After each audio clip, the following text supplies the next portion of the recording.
Guys, అందరు ఎలా ఉన్నారు? ఇవాళ మనం మైదా పిండితోటి గోధుమ పిండితోటి బిస్కెట్లు చేసుకోవాలి. అలా మనం చేసుకోవాలంటే ఫస్ట్ మైదా పిండి గోధుమ పిండి వేసుకోవాలి. తర్వాత కొంచెం దాంట్లో ఉప్పు, కారం కొంచెం జీలకర్ర వేసుకోండి, మంచిగా అరుగుతుంది. ఆరోగ్యానికి కూడా మంచిది. అది వేసుకున్న తర్వాత ఫస్ట్ ఇలా కలుపుకోవాలి. బంక లెక్క ఉంటుందండి, అందుకనే కొంచెం నూనె వేసుకోండి.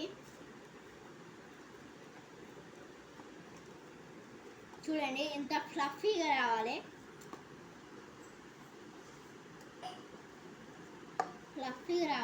అసలు ఏడ కూడా అంటద్దు. చూడండి నా చేతికి అస్సలు అంటట్లే. చూడండి,